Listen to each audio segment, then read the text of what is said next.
안녕하십니까. 리처드 양우석입니다. 자, 오늘이 2월 21일 금요일, 지금 현재 시각 오후 4시 10분 접어들고 있습니다. 자, 오늘은 장 마감 후에 방송을 하게 됐는데요. 오늘 같은 날, 분위기가 상당히 안 좋죠. 그래서 마감까지 좀 보고 난 다음에 판단하는 것이 조금 더 도움이 될 것 같아서 이렇게 했습니다. 이 점 양해를 해 주시기 바랍니다. 자, 오늘 시장을 보면 참 속절 없습니다. 신종 코로나 사태 때문에 완전히 패닉 상태에 빠지는 심리적 공황 상태에 빠지는 그런 모습이 나왔죠. 이 문제 시간이 경과가 되면 조금 나아질 거라고 기대했던 건데요. 그럼에도 불구하고 오히려 확진자가 2배, 3배 걷잡을 수 없을 정도로 급증한다는 것. 그 자체가 아주 공포스럽죠. 나라 전체가 그런 분위기에 휩싸이는 듯한 그런 분위기였었어요. 그러니 증시가 버틸 수가 없죠. 당연히 폭락할 수밖에 없는 그런 상황이 전개가 됐습니다. 상하, 우리가 현재 목도하고 있는 이 상황은 매스컴에서 연일 주 보도하듯이 매우 위중한 상태이기는 합니다.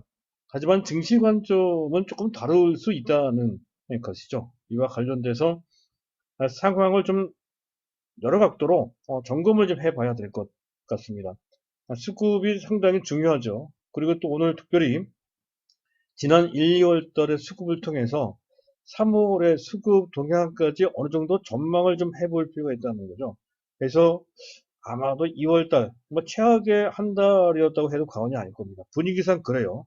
하지만 3월을 맞이해서는, 춘 3월을 맞이해서 외국인들이 강력하게 컴백, 기환할 가능성이 있다 하는 그 단서를 제가 이제 말씀을 드릴까 합니다. 자, 그리고 두 번째 주제는 이게 이제 주 주제가 되겠습니다. 어제는 비메모리 관련 핵심 종목 9개 종목을 소개를 시켜드리는 시간을 가졌는데요. 또 그 전에는 삼성 전기를 공부합시다 하는 내용으로 또 삼성 전기를 들여다보는 시간을 가진 바도 있었죠.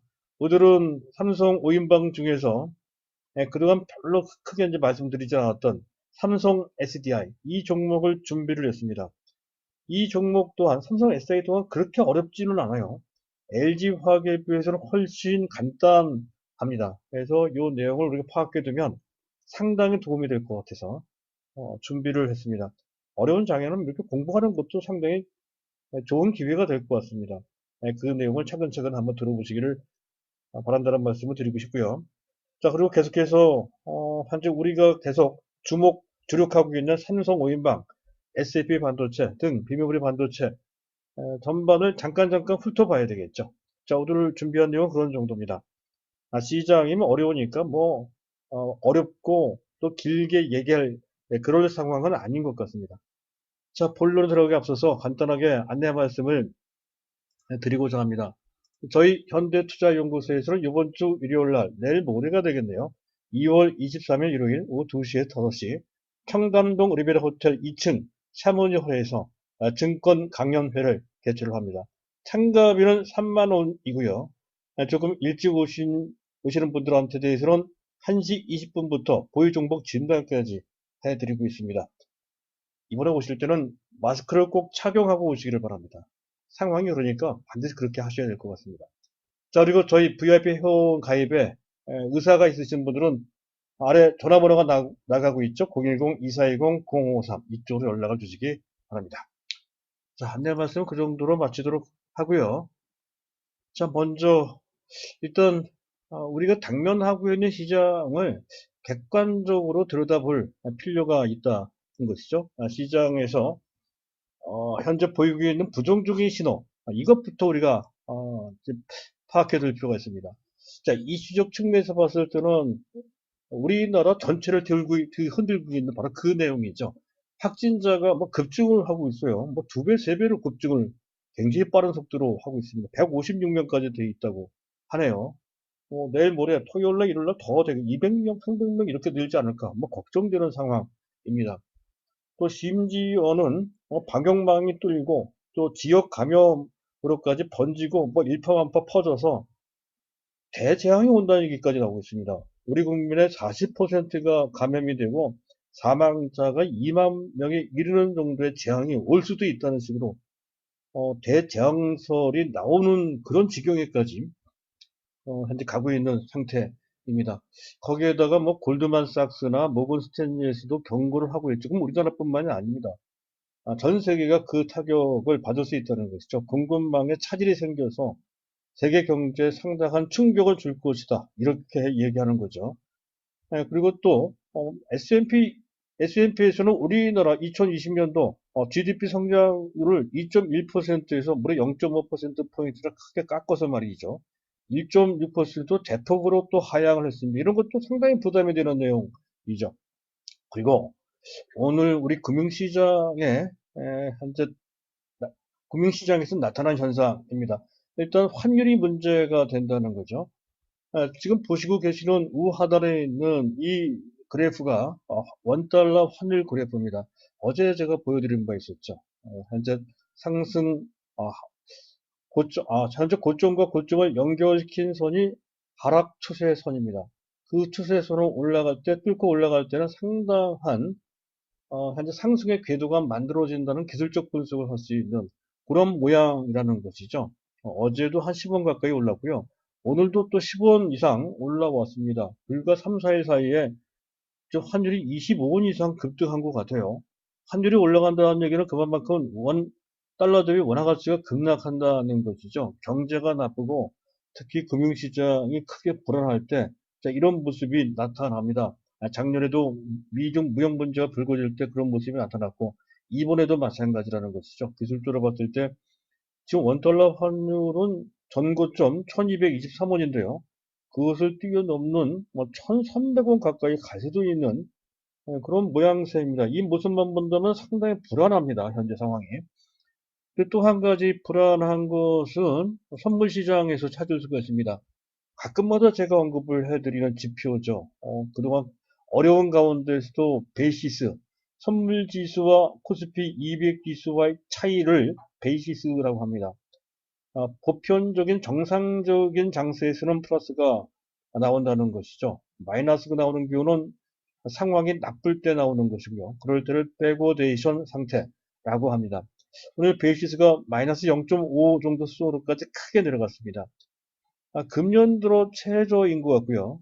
작년까지 그 영역을 넓혀서 봐도 가장 최저 수준인 것 같습니다. 그만큼 나쁘다는 것이죠. 약세장, 폭락장세를 신호하는 매우 나쁜 징후라고 이제 할 수 있어서 그 부분도 상당히 부담이 되고요. 또 한 가지는 아주 이것도 기분 나쁜 모습인데요. 아래 보이는 차트가 코스피 지수의 일봉 차트입니다. 보면 고점이 3개가 있죠. 3개가 있고요. 그것을 제가 그림을 그려놨는데요. 산이 3개 있는 모습으로 그렇게 형상화가 됩니다. 이런 모습을 헤드 앤드 숄더형이라고 하죠.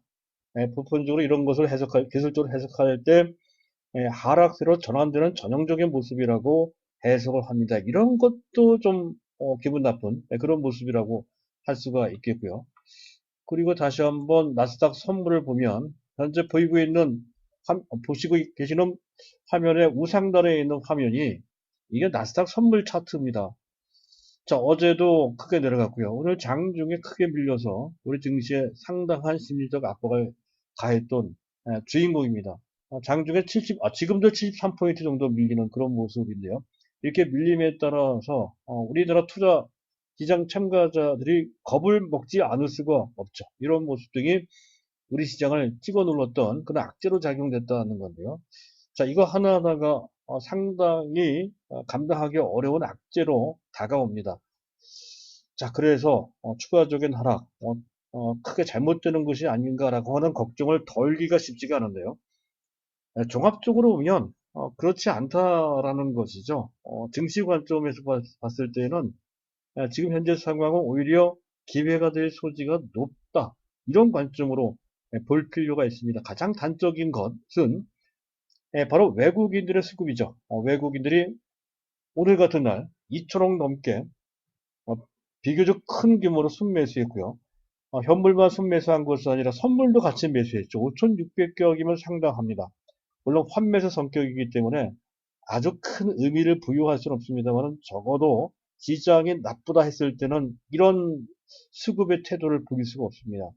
외국인들이 보다 적극적으로 현물도 매수하고 선물도 매도하는 그런 모습이 나와야 되는데 그렇지 않았다는 것이죠. 또 한 가지는 앞에서 말씀을 드렸던 나스닥 선물의 경우 이게 나스닥 선물입니다. 이 나스닥 선물은 예측의 오류가 아주 강한 지표입니다.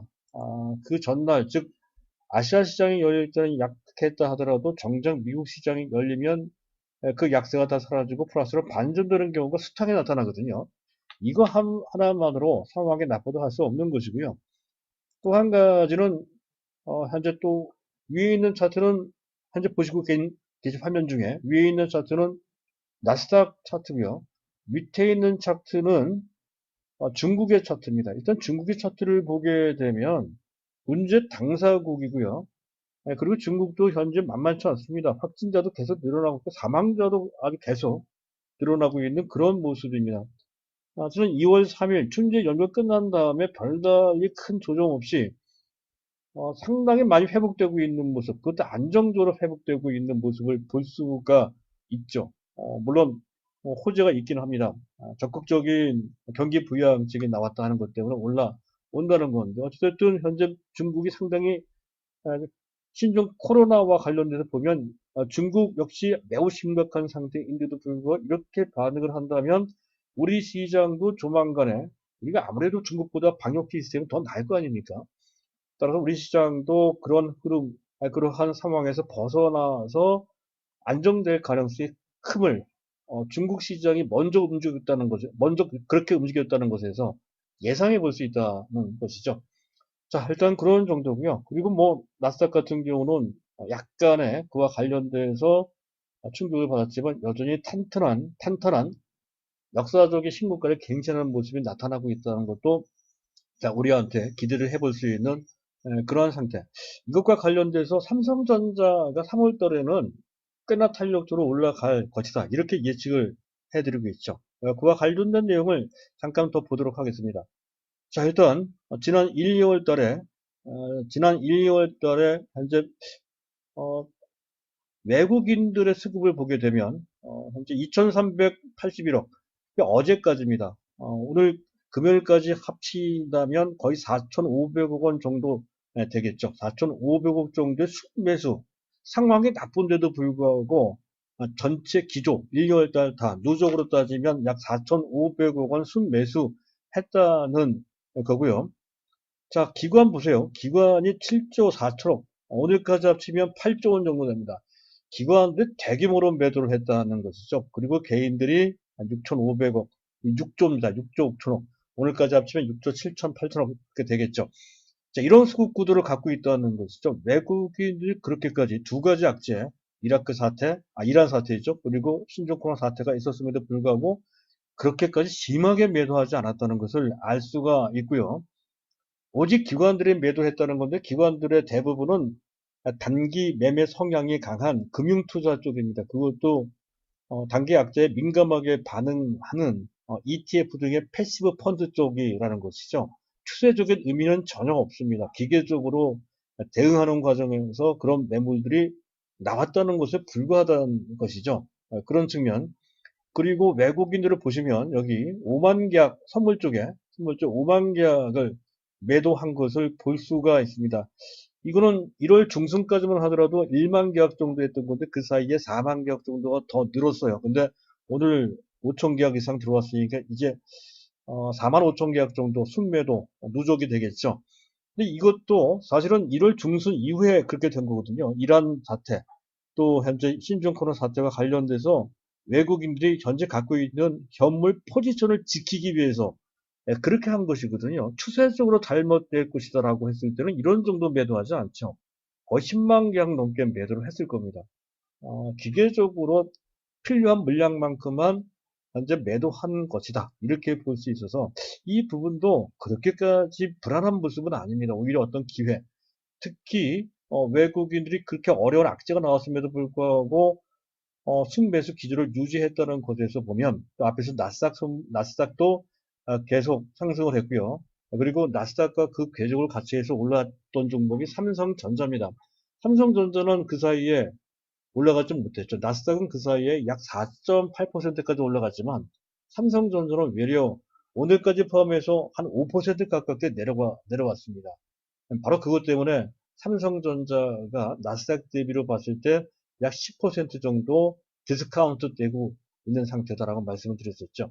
이게 만약에 신종 코로나 사태가 좀 해소까지는 안 되겠지만 어쨌든 완화가 된다라고 했을 때에는 그때는 아마 3월달 정도가 되지 않을까 싶은데 그 정도 되면 외국인들이 강력히 우리 시장에 컴백할 것이고요.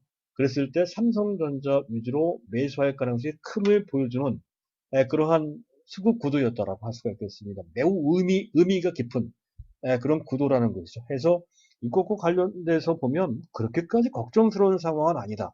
오히려 외국인 시각으로 보면 현재 상황은 기회가 된다는 관점으로 보실 필요가 있겠습니다. 일단 수급을 통해서 시장을 보는 그 시각은 이런 정도로 마치도록 하고요. 자, 그리고 이제 오늘의 주 주제인 삼성 SDI 이 종목을 보도록 하죠. 이 종목이 삼성 SDI가 지난 1월 중순부터 급등을 해서 25만 원대 있던 주가가 33만 원대, 35만 원대 수준까지 급등을 했었단 말이죠. 그래서 그 전에 한번 말씀을 드렸었죠. 기술적으로 좀 과열된 상태이니까 추격해서 매수하는 것은 다소 부담이 된다. 보유하시는 분들은 보유하시더라도 새롭게 매수하시는 분들은 타이밍을 좀 늦춰서 저점을 노려보자. 이렇게 이제 설명을 드렸던 대상인데요. 우리가 기다렸던 저점이 좀 오는 것 같아요. 주가를 본다면 32만 원대 정도가 됩니다. 33만 원 이하. 그 정도 수준이면 매수할 때가 된다. 매수하기에 적정한 가격대다라고 이제 보는 건데요. 그것과 관련돼서 일단 삼성 SDI를 좀 공부를 좀 해보도록 하겠습니다. 기본적으로 삼성 SDI의 실적부터 이제 볼 필요가 있다는 건데요. 자, 삼성 SDI 실적과 관련된 내용을 우하단의 박스에 있는 자막으로 제가 설명을 좀 해놨습니다. 일단 사업 구성과 매출 그렇게 복잡하진 않아요. LG화학보다 훨씬 간단합니다. 이해하기가 쉽다는 것이죠. 그래서 꼭 알아두실 필요가 있어요. 일단 작년 실적을 보면 안 좋았죠. 매출은 10조 정도 되는데요. 10조. 재작년 대비 약 10% 정도 증가한 수치입니다. 이건 나쁘지 않습니다. 문제는 영업이익입니다. 4,620억인데요.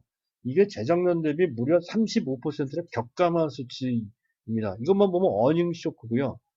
지난 4분기 때는 더 처참해서 작년 동기 대비로 봤을 때 거의 80%나 급감하는 그런 모습이 나왔다는 거죠. 물론 충당금 때문에 그런 것이긴 하지만 어쨌든 충격이었습니다. 어닝 쇼크인데요. 자, 그런 상태입니다. 그럼에도 불구하고 사실 이것만 따지면 주가는 빠져야 됩니다. 오히려 올라갔죠. 그 점을 우리가 유의해서 이제 보자는 것인데 앞에서 말씀드렸던 삼성 SDI의 매출 구성이 단출해요. 우리가 인식할 필요가 있어요. 아주 쉽습니다. 일단 전체로 봤을 때 두 가지 사업이 있습니다. 한 가지는 전자재료, 디스플레이 재료로 보시면 됩니다. 디스플레이 재료하고 또 한 가지 분야는 전지 재료입니다. 전지 딱 두 개만 합니다. 그제는 브라운과 CRT 이런 것들은 다 접었습니다. 그래서 사업은 딱 두 개입니다. 하나는 전자재료, 나머지는 전지 쪽인데요. 전지를 좀 쪼개서 볼 필요가 있습니다. IT용 전지, 스마트폰에 들어가는 전지가 있죠. 작은 전지, 스마트폰 소형 전지가 있고요. 또 ESS용 전지가 있습니다. 이거는 에너지 저장 장치. 이번에 문제가 생겼던 부분이 바로 이 부분이죠. 화재 사건이 있어가지고요. 어쨌든 ESS용 전지 분야가 있고요. 그리고 가장 우리가 기대하고 있는, 가장 관심의 초점을 받고 있는 분야가 EV는 전기차를 뜻합니다. 전기차용 전지입니다. 이렇게 세 가지로 나눠서 봐야 된다는 거죠. 그랬을 때 매출 비중을 보세요. 매출 비중을 보면 전자재료가 약 4분의 1 정도, 소형전지가 꽤 커요. 43%나 되고요. 그리고 ESS, 이거는 이제 에너지 저장 장치죠. 이쪽은 9.3% 정도로서 그렇게 크지도 않고 발전성도 아직까지는 그렇게 크지 않습니다. 아직도 적자 상태고요. 그리고 EV, 우리가 기대하고 있는 분야가 EV용, 전기차용 전지 쪽인데 24% 정도입니다. 이 부분이 계속 늘어나고 있어요. 비중이 말이죠. 자, 이런 측면, 매출 비중을 잘 인식해 두시고요. 아직까지는 소형전지인데, 근데 가만히 보면 영업이익률을 보면 전자재료가 괜찮아요. 13.5.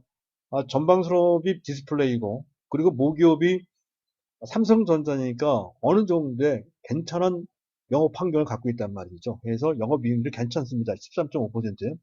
소형전지도 마찬가지. 삼성전자를 모기업을 하고 있으니 캡티브 마켓이라고 합니다. 캡티브 마켓이 삼성전자니까 상당히 좋은 수익률을 내고 있다는 거고요. 소형전지 쪽으로. 근데 문제는 ESS 소형전지는 뭐 계속 적자. 작년은 뭐 충당금 때문에 상당히 큰 적자를 시현했고요.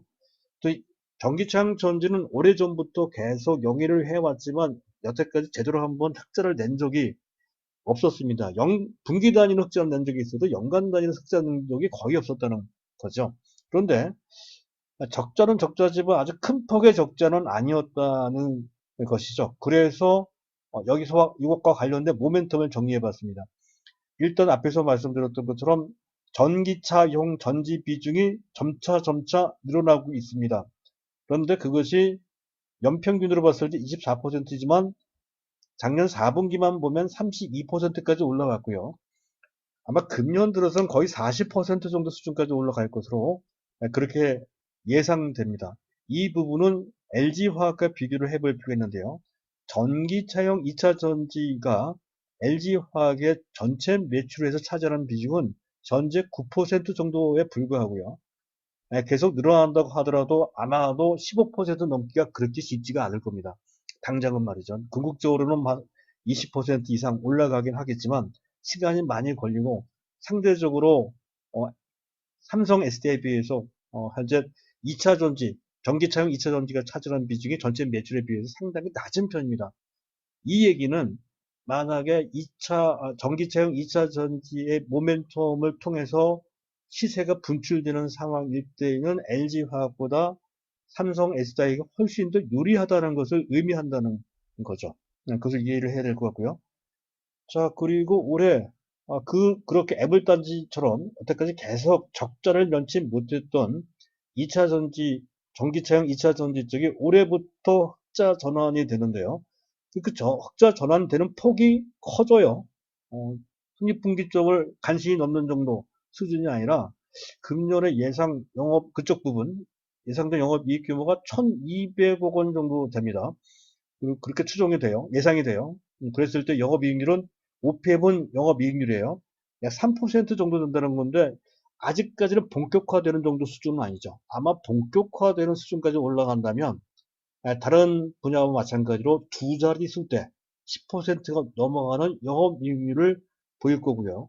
그랬을 때는 영업이익이 1,200억 원 정도가 아니라 5천억 내지 그 이상 올라갈 수가 있다는 것이죠. 이 부분이 아주 강한 모멘텀이 될 것 같습니다. 자, 그랬을 때 아직까지는 미진하지만 어쨌든 흑자 전환되는 것을 바탕으로 한 2020년도 전체 영업이익은 약 9,500억, 금년에 4,600억 정도, 4,600억 원 정도니까 거의 2배 수준으로 영업이익이 급증을 하죠. 그랬을 때 그를 통해서 그를 기준으로 한 EPS는 12,000원 정도라는 건데 이게 금년뿐만이 아니고 내년까지 봐야 되잖아요. 그랬을 때 내년도에는 아마도 영업이익이 1조 시대, 1조 2천억 뭐 그 정도 되지 않을까 싶고요. EPS는 아마도 주당 순이익은 15,000원 이상, 16,000원, 17,000원 정도 될 것으로 예상을 충분히 해볼 수가 있죠. 그만큼 전기차와 관련된 환경이 좋기 때문에 그렇습니다. 그랬을 때 일단 금년 실적 기준으로 봤을 때 적정 주가는 12,000원, 앞에 얘기했던 EPS 12,000 곱하기 30배에 36만 원입니다. 지금하고 큰 차이가 안 나요. 그런데 백그라운드에 삼성전자가 있고요. 그리고 전기차 환경이 워낙 좋아서 플러스 알파가 있다는 것이죠. 그랬을 때 기본적으로 현재 삼성 SDI의 단기 금년이죠. 금전 목표가를 40만원 보는 게 합리적인 그런 목표가인 것 같아요. 그리고 내년 가면 이제 50만원, 60만원 이런 식으로 올라갈 수 있다는 거죠. 상황에 따라서는 그러한 흐름이 좀 앞당겨질 수가 있겠죠. 어쨌든 지금 현재 상당히 실적 전망이 긍정적입니다. 이 부분과 관련 자신감을 가질 필요가 있고요. 그를 통해서 본다면 삼성 SDI는 지금 현재 주가 33만 6,500원인데요. 이 정도 수준이면 더 이상의 조정을 기다릴 필요 없이 물론 시장이 나쁘면 조금 더 기다려볼 필요가 있지만 월요일부터 당장 풀리는 상황이라 했을 때에는 바로 매수해도 될 것 같습니다. 안 갖고 계신 분들은요. 이왕 공부한 김에 한 가지만 더 공부를 하고 넘어가도록 하겠습니다. 삼성 SDI의 기술력과 관련된 내용인데요. 중국산하고 비교를 해볼 필요가 있다는 것이죠. 중국사, 여기 이제 제가 자료를 준비했는데요. 중국산은 FP, LFP 방식입니다. 이건 리튬, 또 철, 인산으로 만드는 그러한 2차, 2원계, 2원, 3원계가 아닌 2원계 2차 전지인데요. 상대적으로 철이 들어갔기 때문에 쌉니다. 그리고 철이 들어가 있기 때문에 상대적으로 또 안전해요. 이런 장점이 있습니다. 하지만 무겁고 효율성이 매우 떨어진다는 거죠. 기술력으로 봤을 때 그 하위에 속하는 그런 저급의 그런 2차 전지라고 보시면 됩니다. 하지만 SDI가 갖고 있는 기술은 상당하죠. LG화학도 비슷합니다. NCM. 그러니까 철 대신에 망간이 들어가요. 망간. C는 코발트입니다. 니켈, 코발트, 망간. 이게 3원계, 그래서 3원계가 들어가고요. 그래서 상당히 비싼 편입니다. 특히 코발트가 상당히 비싸죠. 망간도 싸지 않고요. 니켈도 그렇게 싸지 않습니다. 상당히 비싸다는 것이죠. 이게 이제 양극재 재료예요. 양극재 재료를 놓고서 얘기를 하는 거예요. 이제 무게가 상대적으로 훨씬 가볍고요. 에너지 밀도가 상당히 높습니다. 그에 따라서 출력이 상당히 좋죠. 단점이 있다면 고가입니다. 비싸다는 것이죠. 그런데 여기서 끝나는 것이 아니라 2021년도부터 내년부터 망간 대신에 알루미늄을 씁니다. 망간보다 알루미늄이 싸잖아요. 그래서 또 효율성도 안 떨어진단 말이죠. 이것이 이제 5세대 2차 전지입니다. 5세대 2차 전지로 전환을 한다는 건데요. 지금 헝가리 공장, 특히 이 삼성 SI는 현재 국내도 국내지만 해외, 그중에서 유럽 시장을 공략하는데 상당히 앞장서고 있는 상태라는 것이죠. 현재 그, 어, 그래서 유럽의 헝가리 공장이 있는데요. 헝가리의 제일 공장이 이미 돌아가고 있습니다. 제일 공장도 시설을 확충하지만, 제2 공장이 더 커요. 거의 3배 이상 된다는 것이죠. 그 제2 공장은 내년부터 본격적으로 가동이 되는데, 거기서 만들어지는 제품이 NCM이 아니고 NCA, 즉 현재 5세대 2차 전지가 만들어진다는 거고요. 이와 관련돼서 BMW와 EV 5세대 배터리 공급 계약을 이미 체결한 상태입니다. 이게 만들어지기만 하면 막 팔릴 수 있는 그러한 계약까지 체결해 놨다는 것이죠. 그리고 또 중요한 것이 이 NCA를 제작할 수 있는 현재 기업들이 몇 개 안 된다는 거예요. 스미모터, 뭐 기타 등등 몇 군데 있습니다만은 지금 뭐 테슬라도 있고 여기서 수요처가 워낙 많아서 거기에 대기도 바쁘다는 것이죠. 그래서 이 부분과 관련돼서는 상당히 공급이 수요를 못 따라가는 그런 상황이 전개될 소지가 상당히 높다는 전망이라는 거죠. 그리고 어쨌든 자 그런 그 모멘텀이 있고요. 또 앞서 말씀드렸던 것처럼 전기차용 2차 전기차용입니다. 2차 전지 비중이 국내 3사, LG화학도 있고요. 또 SK이노베이션도 있죠. 그리고 삼성 SDI와 비교해 봤을 때 지금 SDI가 가장 2차 전지, 전기차 2차 전지 비중이 가장 높습니다. 그래서 전기차라고 하는 모멘텀으로 이들 종목이 올라간다라고 했을 때는 삼성 SDI가 가장 유리하다는 거죠. 밸류 측면도 상당히 유리한 편입니다. 이왕 얘기됐으니까 거기까지 보도록 하죠. 지금 오른쪽에 하단에 있는 이 도표가 현재 글로벌 기업의 밸류를 보여주는 그래프입니다. 삼성 SDI가 PER이 28.8배예요. 중국의 CATL 기술력도 딸리는데 PER은 거의 64배나 되고요. 파나소닉이 14배. 발전성 문제 때문에 또 일본 시장에 속해 있다는 것 때문에 그런 것 같습니다. 그리고 LG 캠이라 써 있는 건 LG화학입니다. 32배. 이거는 말이 안 되죠. 지금 전기차를 갖고서 그 종목의 그 업체의 성장성을 가늠하고 있는 상태라 했을 때에는 그 적용되는 PER이 삼성 SDI가 훨씬 더 높아야 됩니다. LG화학이 32배라고 한다면 삼성 SDI는 40배를 곱해줘야 되는 마당이라는 것이죠. 그리고 BYD가 65배니까 지금 현재 삼성 SDI가 상대적으로 PER에 대한 부담이 상당히 낮죠. 따라서 그것은 가능성을 얘기해 주는 거죠. 안정성도 동시에 얘기해 주는 거고, 크게 부담이 안 되고, 적정한 PER이 적용된다라고 했을 때, 아까 30배 적용했지만 30배가 아니라 40배 정도를 적용시키고 있어서, 잘하면 금전중에 40만 원 넘어 45만 원을 갈 수도 있다. 이런 예상도 해볼 수가 있습니다. 이런 정도. 마지막으로 한 가지 더 말씀드리면, 그 양극재 NCA죠. NCA를 공급하는 회사가 따로 있습니다. 그 회사가 바로 양극재. 사실은 양극재, 음극재, 전해질 뭐 이런 것을 분리막 이런 것을 4대 재료라고 하죠. 그랬을 때 가장 중요한 것은 음극재라고 말씀드렸고, 그와 관련된 종목이 뭐 SKC, 일진머티리얼스, 포스코 케미칼 이런 종목들이라고 이제 말씀드렸습니다. 하지만 양극재 중에서도 매우 의미가 있는 업체가 있다라고 설명드렸던 종목이 바로 에코프로 BM이라고 하는 종목이죠. 에코프로 BM이 삼성 SDI에 그것을 공급을 합니다. 잠깐 그것과 관련돼서 한번 보고 싶은데요.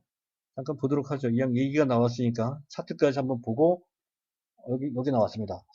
자, 이렇게 올라가고요. 다른 양극재 관련주하고는 주가 움직임이 좀 다르죠. 오늘은 좀 밀렸지만 어제 그제 많이 올라왔기 때문에 그 반사 탄력으로 밀리는 것이다 라고 할 수 있겠고요. 그래서 굳이 2차 전지와 관련돼서 대형주 하나와 그리고 중소형주라고 했을 때 물론 음극재 쪽에 포스코 케미칼 이런 것도 뭐 일진머티리얼스, SKC 이런 것도 있겠지만 양극재 중에서 하나를 찾는다면 이런 것도 괜찮은 것 같아요. 에코프로 BM, 삼성 SDI의 대량의 NCA 양극재 재료를 공급할 수 있는 체계를 갖추고 있다는 것이고 그와 관련된 시설 투자를 대규모 시설 확대 투자를 하고 있다는 것도 아주 강력한 모멘텀이 된다는 거죠. 그걸 바탕으로 해서 올라오고 있거든요. 그래서 아마 에코프로 BM도 10만 원 훨씬 넘어갈 것 같습니다. 그런 관점. 이렇게 하다 보니까 종목이 되게 많은 것 같아요. 근데 그 중에 소팅, 종목을 잘 골라서 대형주와 중소형주 섞어서 할 것인지, 대형주 하나만 할 것인지, 중소형주는 또 하나만 할 것인지, 여러 가지 생각해 봐야 될 것 같습니다. 자, 그와 관련된 구체적인 전략은, 저희가, 회원드릴 경우에는 제가 제시해 드릴 겁니다. 그와 관련돼서 서비스를 받으실 분들은 체험 VIP 서비스를 이용해 보시기를 바란다는 말씀을 드리고요. 그와 관련된 전화번호는 010-2420-0553입니다. 그걸 통해서 연락을 주시면 되겠습니다. 자, 오늘 내용은 이 정도로 마치도록 하겠습니다. 감사합니다.